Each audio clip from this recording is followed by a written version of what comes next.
İsmim Necla Ekin Eker. Necla Ekin Eker. Dur bir şey daha söyleyeceğim. Gayas'ın 3 günü bitti. Gelen giden çok yorulmuşuk.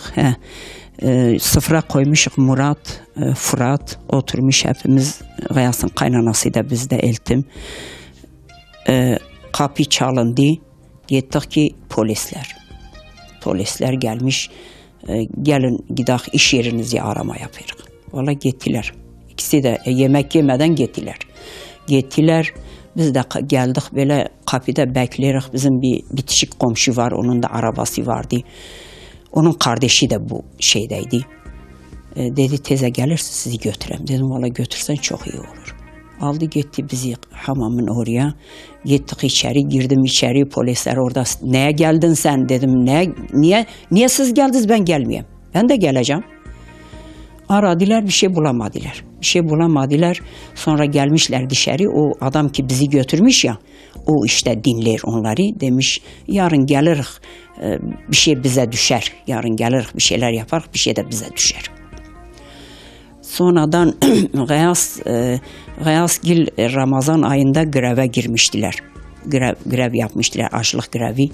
Gittik, haber geldi dedi ya hepsini hastaneye götürmüşler. Koştuk cezaevinin oraya. Sonradan dediler ki o benim oğlum gitti hastaneye dedi kimse yok. Ben gittim cezaevinin oraya bırakmadılar içeri gidelim. O aşağıda o durakta bekleriz orada hep mahkumların ailesi hep oradayız. Polisler bizim yanımızdan böyle gider gelir volta atırlar. Diğer küçük çocukların eline silah verirler diyorlar git adamları öldürün. Dedim çocuklar niye adamları öldüre? Dedi ya falan kesi öldürmüşler. Dedim onu siz öldürdünüz. Vallahi nasıl ki size söylerim. Dedim onu siz öldürdünüz. Niye çocuklar öldüler? Hiç çıtlarını çıkarmadılar.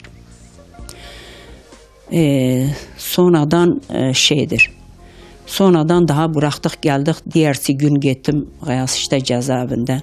Dedim bir şey oldu olmadı dedi bir şey yok. Daha gittim daha o sıralar ki diyerdiler ha af çıkacaklar. Gittim böyle biraz para yatırdım ona. O gardiyanlar diyor ya çıkacaklar inşallah çıkacaklar. Dedim çıksınlar siz onları çok aklınıza getirirsiniz. Hele onlar çıksınlar o birilerinden siz ne çekesiniz. Dedi kendi ağzıları dedi vallahi teyze doğru söylersin. Dedim doğru söylerim ya. Siz buradan ne çektirdiniz bize. Öyle yani.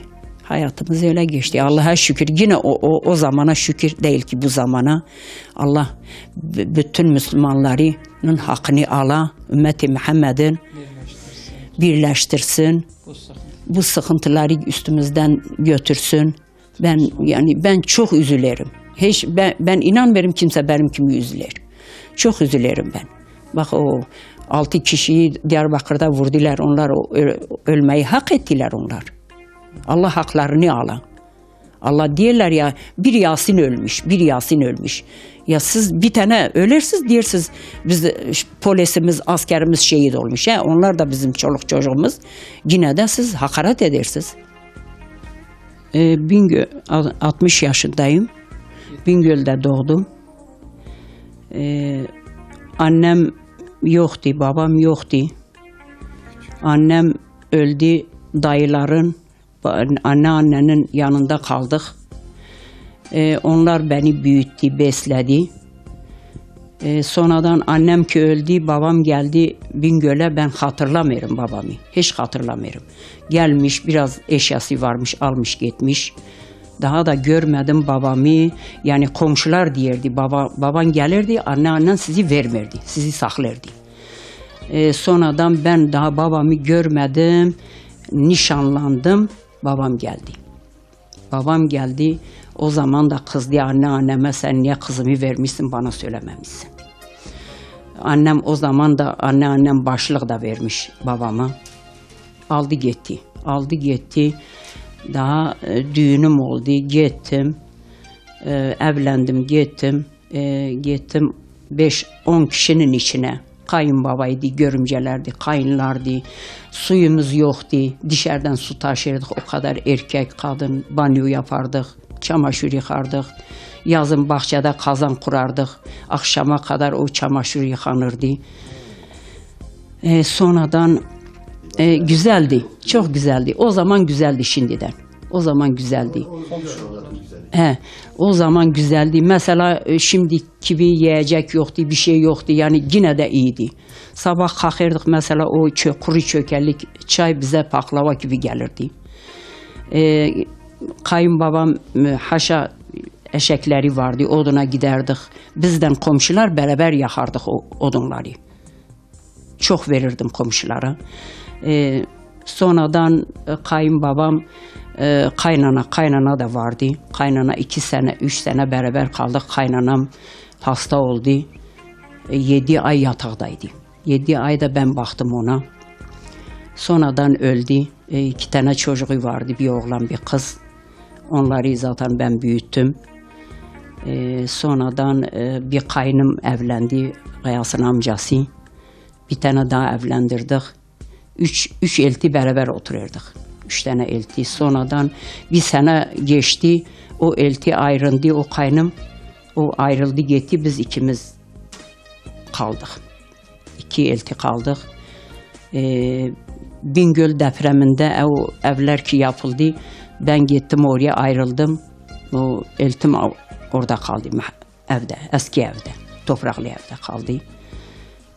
Çok birbirimize iyiydik. Yani hele de.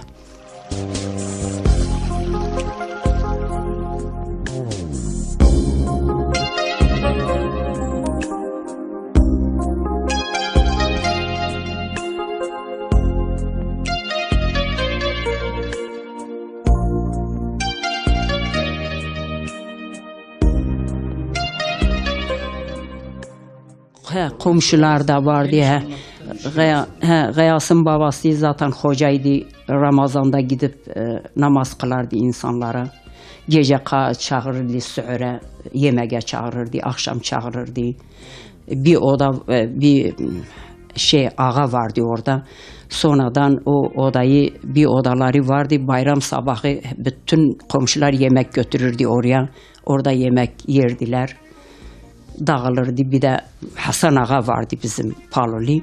O düşerdi hepsinin önüne, bütün mahalleleri gezerdi. Komşuları gezerdi, her yeri gezerdi. Şeker getirirler tabakta, hepsini alırdı, cebine boşaltırdı. Komşuluğumuz çok iyiydi. Küçük yerdi. Komşuluğumuz çok iyiydi, yani çok güzel geçinirdik. Mesela kayınlarımla, eltilerimle. Ben ayrıldım gittim, kayınbabam her gün gelirdi bize. Gelirdi afatlara. Yeme içmelerimiz de beraberdi. Kayınbabam çok iyiydi, kayınlarım da çok iyiydi. Eltilerim, geçimimiz çok iyiydi. İneklerimiz vardı, tuluk yayırdık. Ne bileyim. Sabah yani erken kalkardık 6-7'de bahçeye kazan kurardım. Bütün cumadan cumaya zaten banyo yapardılar erkekler. Kazan kurardım, çamaşır yıkardım, banyo yaptırırdım erkekleri, kadınlar yapardım. Güneş batana kadar ben içeri giderdim.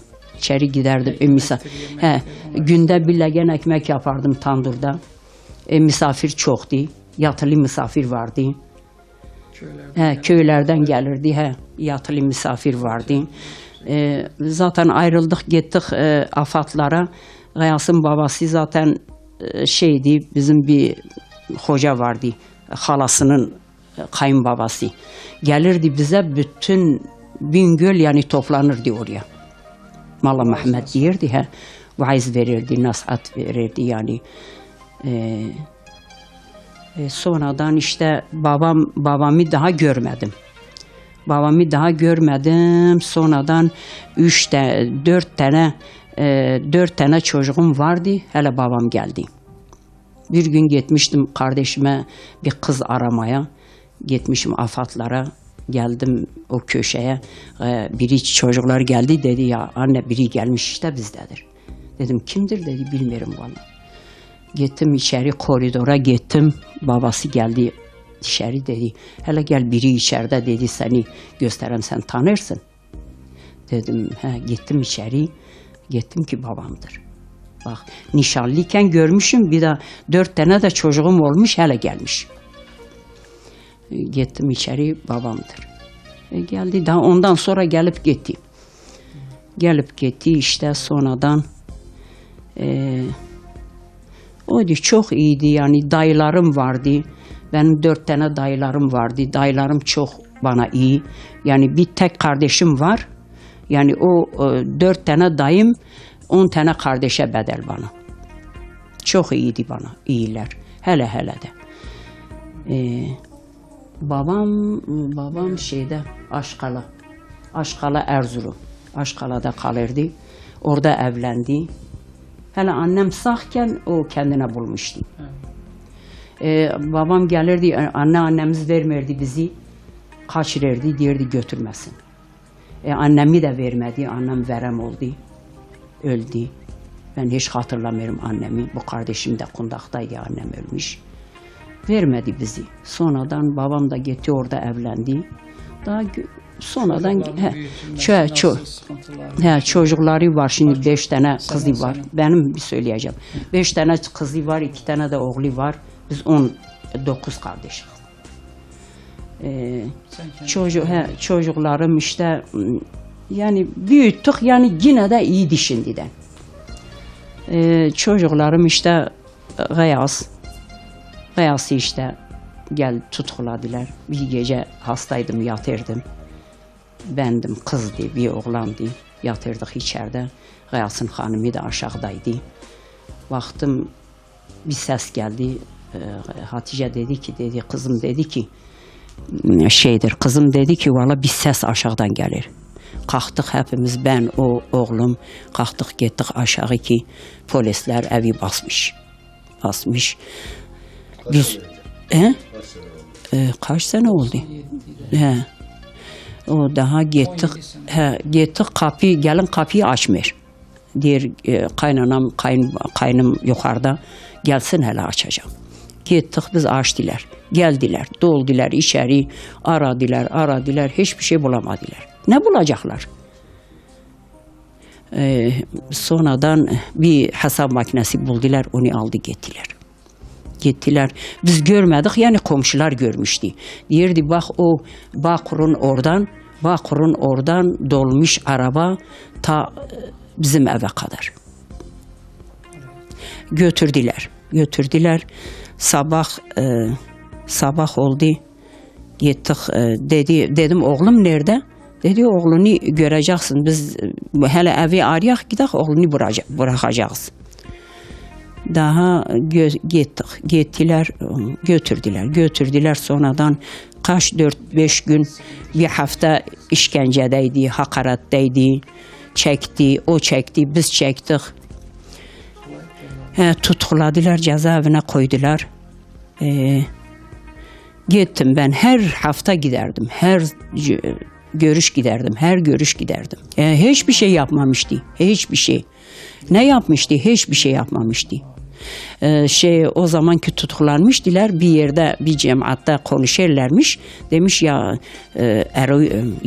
eroin esrar yakalanmış, ondan götürmüşler, atmışlar içeri.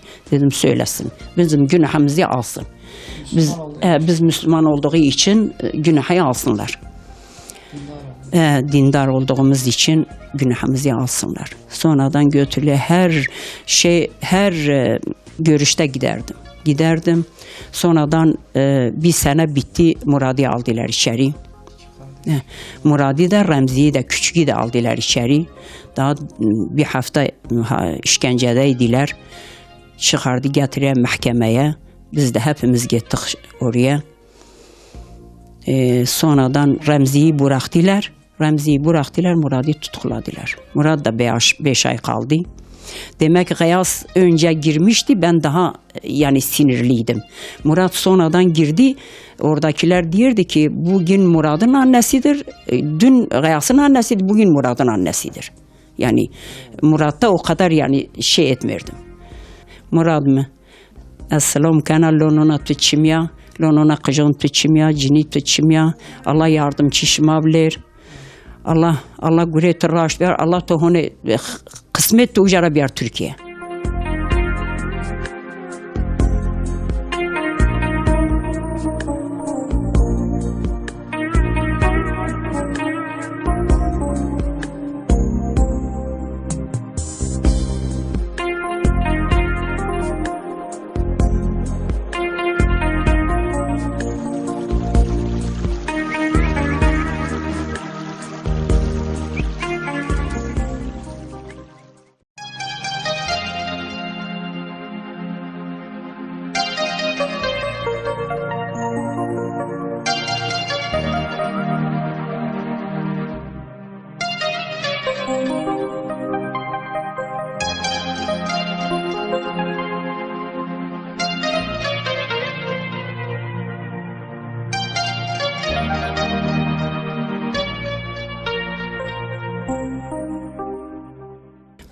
Murat'a 15 sene oldu gideli.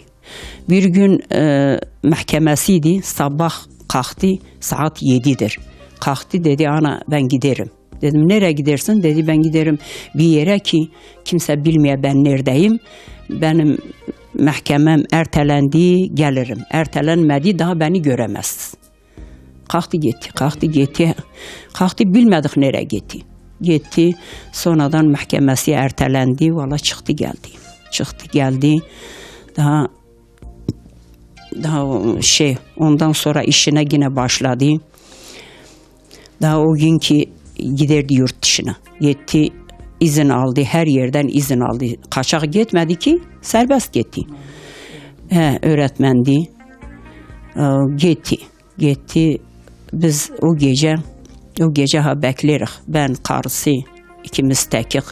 Sabaha kadar biz yatmadık. Sabah erken kalktım, telefon açtım Almanya'ya. O görümcemin oğluna. Dedim Adnan Gayas gelmiş, Murat.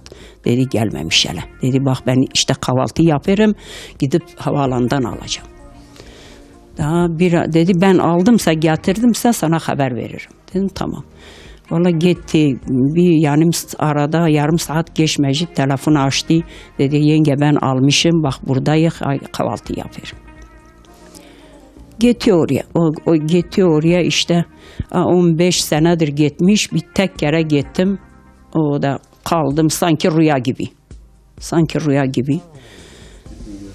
Gittim gördüm, bıraktım geldim. Bak hele de Türkiye'ye gelemiyor. Ne yapmış yani? Ne yapmış? Derdi bu dergidir nedir götürmüş savcıya göstermişler, demiş bu dergiyi bulmuşuk. Demiş bu dergi bende de var, siz bunu neye getirmişsiniz?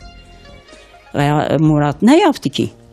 Hiçbir şey de yapmadı. Bak yok yere, bak ceza da verdiler, işinden de oldu. Bak işte macir olmuş, işte gurbettedir. Daha çok özlerim. Yani bak yine ölüm Allah'ın emridir. Ölüm gün be gün Allah sabır verir sana.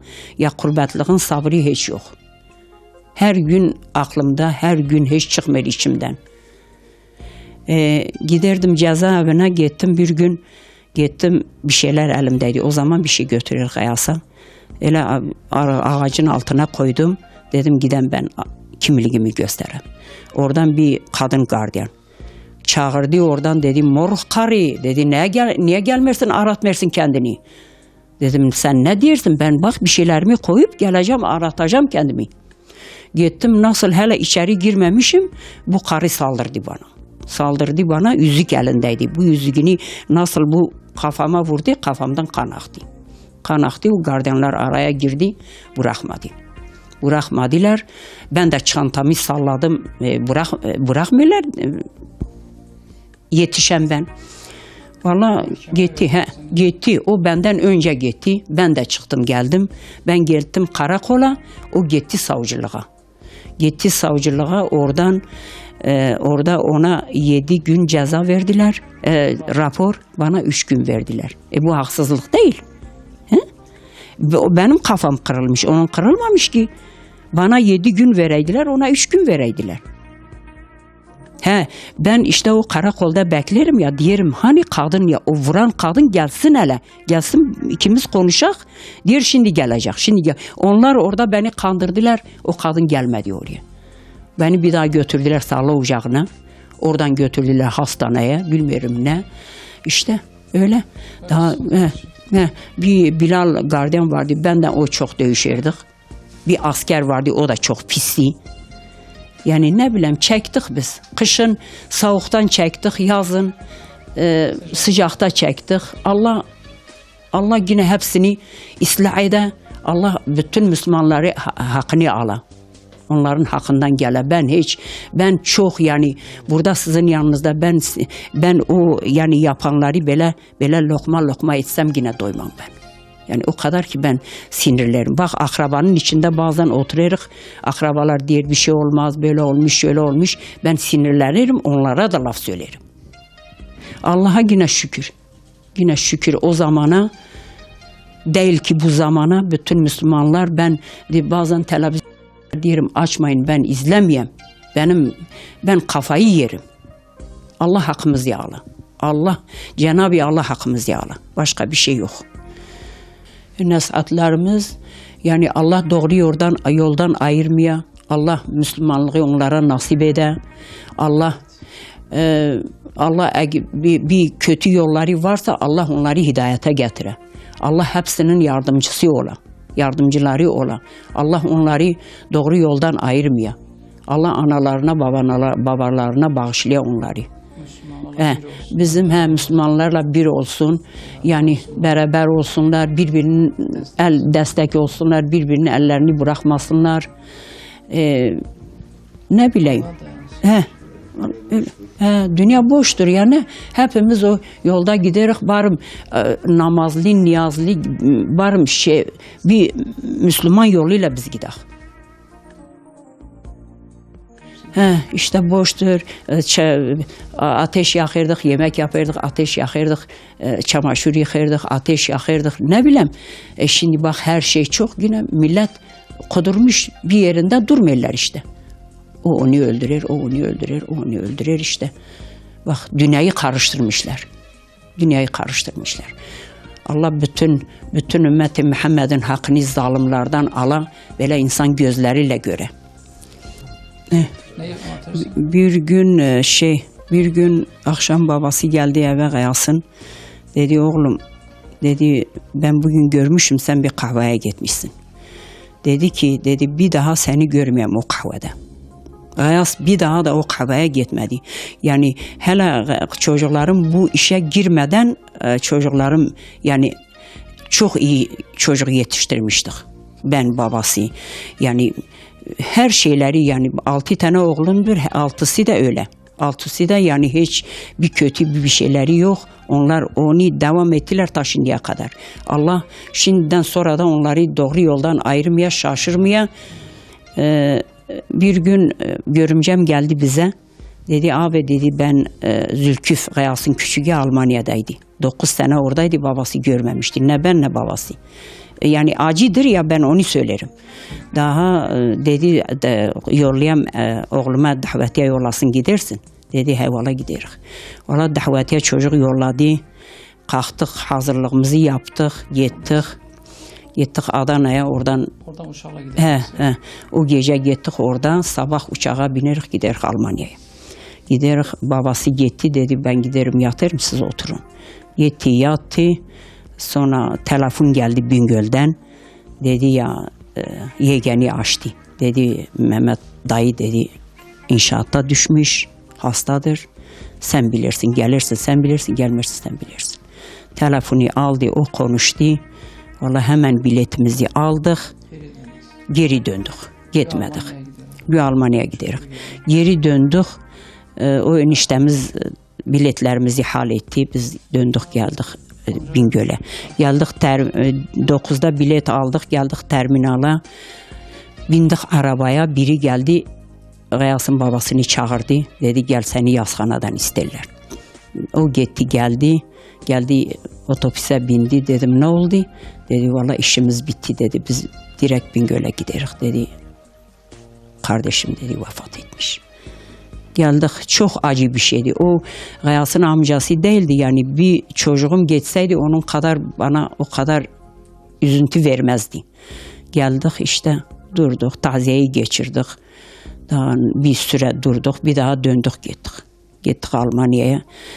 Sanki gittin, keyifle gitmersin ki, çok acı bir gitmekle gittik. Gittik işte, gittik oğlanı gördük, geldik. Bir senesi, amcasının bir senesi bitti. Babası vefat etti. Babası vefat etti. Babasının bir senesi bitti, Gayas'ı tutukladılar. Böyle hepsi üst üste. Hepsi üst üste geldi. Allah hepsinin yardımcısı ola. Allah sizden de razı olsun. Allah uzun ömür versin. Allah hem memnunum. Allah razı olsun. Allah sizin de çocuklarını bağışlasın. Allah memnunum. Çocuklarım iyidir. Yani Allah yolundan giderler. Yani bir kötü bir hareketleri yok. Allah ona da şükür. Allah ona da şükür. 5 vakit namazını kılarlar. Yani bir kötü hareketleri yok. Daha başka ne isteyeceğim? Allah razı olsun. Allah yolunda çalışırlar. Yani iyidirler.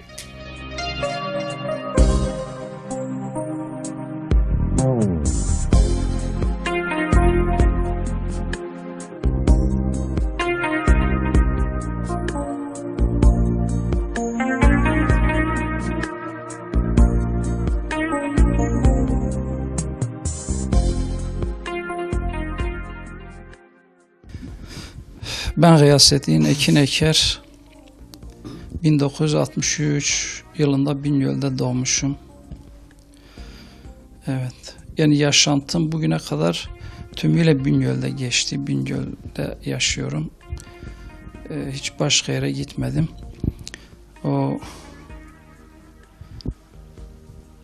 Burada biz 6 kardeşiz. 6 erkek kardeş, bir kız kardeşimiz vardır. Biz de hayatımız tabii ki küçüklüğümüz, gençliğimiz, bu yaşa kadar hepsi dedik Bingöl'de geçti. Burada okuduk. Ondan sonra küçüklük yaşımızda Bingöl'de okuduk. Bingöl ilkokullarında, ortaokul, lise hep burada okudum. Üniversiteyi de burada okudum. Ta 1980 yılından önce daha küçük yaşta böyle ortaokullu yıllarda böyle inşaatlarda çalışırdım. Amcamın yaptığı inşaatlarda öyle onların yanında çalışırdık. O tabii ki o çalışmalar, o sıkıntılı, zorlu işlerde yani çalışmalar belki biz biraz daha faydasını gördük. Yani insanın ne kadar sıkıntılı, zorlu işlerde çalışması belki o kişiyi biraz daha geliştirir, daha da pişirir, daha da sıkıntı, zorluklara, ileriki zamandaki sıkıntı, zorluklara karşı belki o kişinin daha da sabretme gücünü arttırır. Ben işte o yaşlarda hep öyle çalıştık ondan sonra ve kendimizi gerçi bildik bileli hep çalıştık yani bu işlerde, dünya işinde de tabii ki bu şekil yaptık, çalıştık. Ondan sonra daha gençlik dönemlerimizde tabii ki o okul hayatı devam etti. Evet, okul hayatımız o da genç lise döneminde, ortaokul döneminde tabii ki o zaman biraz daha 80 yılından önceki devirlerde biraz daha siyasi ortam farklıydı. Biraz daha sağ sol çatışmaları vardı. Tabii ki biz o tür durumlardan hep uzak kaldık. Hep uzak kaldık. Bize göre olan şeyler değildi. Kardeşlerimiz tabii biz bir ailede 6 erkek bir kız çocuğuyduk. Tabii ki o zaman biraz daha şimdiki gibi her yönüyle maddi olarak sıkıntılar biraz daha fazlaydı. Şimdiki gibi yeme içme belki bulamıyorduk. Yani biz sofraya oturduğumuzda bir sabah kahvaltısında şu an eğer 3-5 çeşit yiyecek vardıysa o zaman bir çeşitle ancak iktifa ediyorduk. Onunla ancak idaremizi yapıyorduk. Hamdolsun yine o yediğimiz bir çeşit bile belki şu anki 5-6 çeşitin, 7-8 çeşitin yerini tutuyor diyor. O bize belki daha şu anki hayatımızda bize daha sabırlı olmayı, sabırla hareket etmeyi bize o zamanki o yaştaki hayatımız belki bize fayda sağladı. O şu anki sıkıntılara göğüs germeyi belki o zamandan, o küçüklükten, o yaşantımızla şey yaptık. O yaşantımızda gördük. O yaşantımızla devam ettirdik. Evet. 1997 ondan önceki gençlik yıllarımızda yani İslami bir hayat yaşamayı hep yapıyorduk, özlüyorduk yani. Neyse Allah'tan fıtraten yani zaten insanın ona bir meyli vardır. Biz de o yaşantıyı her zaman yaşamaya çalıştık. İslami bir yaşantıyı kendimizde, ailemizde, çevremizde, arkadaşlarımızı ona göre seçiyorduk. Onlarla beraber olmayı istiyorduk genellikle. Onlarla olmayı istiyorduk. O şekil ondan sonra çalışma alanlarımızda da, çalıştığımız işlerde de, memuriyet yaptığımız yıllarda da yani bu hayatı hep devam ettirmeye çalıştık. Yani ortamın o sıkıntı zorluklarına rağmen, o baskılara rağmen bile yani bundan ödün vermeyerek hayatımızı İslami bir çerçevede yaşatıda, İslami bir mücadelede yaşamaya çalıştık, devam ettirmeye çalıştık. Ta 1997'lere kadar ve o yıllarda zaten İslam'a, Müslümanlara olan baskılar hemen hemen zirveye çıkmış durumdaydı. Biz de o yıllarda nasibimizi aldık. Yani 97 yıllarında biz de gözaltı süreçleri yaşadık. Bir hafta 10 gün gözaltı süreçleri yaşadık. Orada işkenceler gördük. Epey sıkıntılar gördük gözaltılarında. Epey sıkıntılar gördük. Yani hiç alakamız olmayan isnatlar, suçlar bizim üzerimize atıldı. Hiç.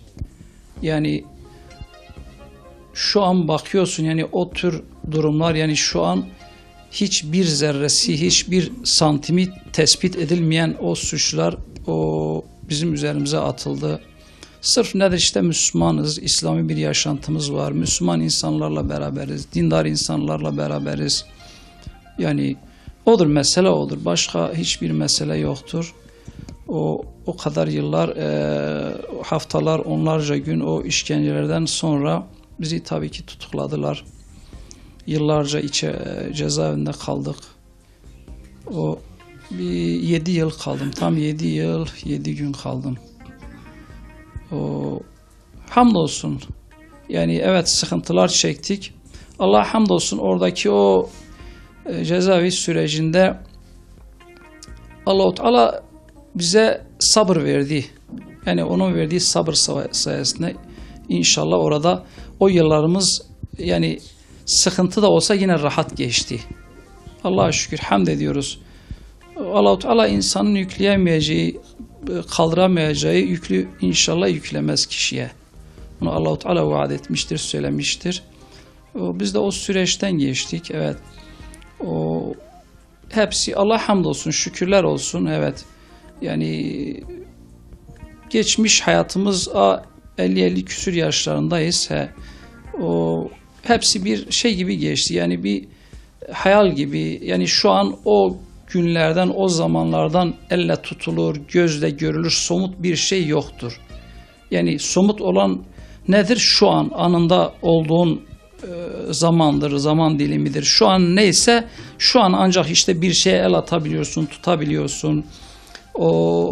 Onu somutlaştırabilir. Geçmiş geçmiştir. Hiçbir elle tutulur veyahut yani maddi olarak tutabileceğin, görebileceğin bir şey yoktur. Onun için geçmiş geçmiştir. Şu an yani ne yaptınsa, ne yapıyorsan, bundan sonra ne yapacaksan o ancak onun hayrını inşallah görür şey yaparsın. Bir de geçmişte olan yapılanlar, yaptığımız şeyler o den dolayı, yani eğer bir iyilik yapmışsak, bir güzellik yapmışsak, Allah'ın hoşuna gidecek bir şey yapmışsak, hani ondan dolayı insan sevinir. Belki Allah'ın rahmetini umar, Allah-u Teala'nın onu cennetine koyacağını umar inşallah Teala. Bir şerde, bir kötülükte, bir yanılgı da yapmışsa, bunu da yapmışsa inşallah ondan da tövbe ederse Allah affeder. Bu tür şeyler inşallah ancak geçmişe dönük bu tür şeylerden ya sevinirsin ya da biraz üzülürsün.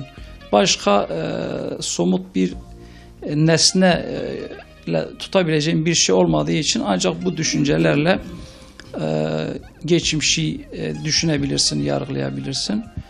Allah'a hamdolsun, şükürler olsun. Her halükarda güzel işler üzere Allah-u Teala'ya hamdolsun diyoruz. Evet. Evet, cezaevi sürecinde tabii ki yani bizim kendimizden kaynaklı Allah'a şükür sıkıntımız yoktu yani kendimizden yani şahsi olarak kendimizden kaynaklı Allah'a hamdolsun bir sıkıntı yoktu. Ama işte oradaki o yaşa yönetimin veyahut oraya hakim olan güçlerin çektirdiği sıkıntılar vardı. O sıkıntılar. Evet. Ailelerin gelip gitmesiyle ilgili mesela aileler o ilk zamanlar gelip gitmelerinde çok sıkıntı çekiyordular. Yani dışarıda o kışın o soğukta beklemeleri, ondan sonra yazın o sıcakta oralarda beklemeleri veyahut uzak yerlerden gelen insanların mesela 300-400 kilometre uzaklardan gelen insanların oraya gelmesi ve kısacık bir görüş süresinin olması tabii ki bu epeyce mağdur ediyordu o insanları, görüşçülerimizi. Veyahut gelişlerde o sıkıntılar veyahut getirdikleri malzemeler, bazı şeyleri almamaları, yani düşün ta o kadar sıkıntı, zahmetle, sevinçle veyahut yapıyor bir şeyi getiriyor ve oğluna, çocuğuna verecek. Ama o geliyor kapıya, onu almıyorlar. Epeyce bir sıkıntı oluyordu. Oradaki içerideki sıkıntılar da belli bir dönem tabii ki vardı. Belli bir dönem epey bir sıkıntılar çekildi. Dedim ya, yani oradaki yönetimden kaynaklı sıkıntılardı. Yani şahsen bizim kendi sıkıntılarımızı Allah'a şükür, yani onu Allah'a dayanarak, tevekkül ederek inşallah onu üstesinden geliyorduk. Tabii ki oradaki yaşantı, hayat, Allah'a hamdolsun belki öyle günler olmuştur ki yani demişim yani bugün biraz gün daha uzun olaydı.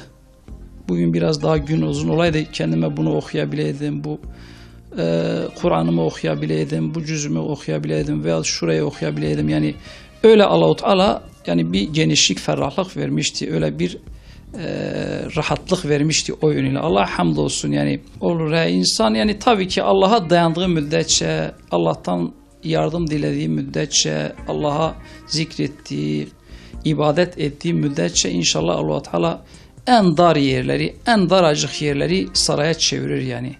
İnsana saraya çevirir.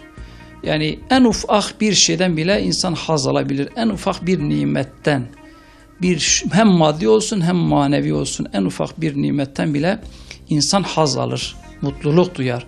Ama insan Allah'a dayanmasa, ona tevekkül etmese, nimetlerin ondan geldiğini tahayyül etmese, yani düşünmese, yani dünyanın saray olan dünyayı ona versen, saraylar içinde de yaşarsa o yine sıkıntıda olur. Yine sanki zindanda yaşıyormuş gibi olur.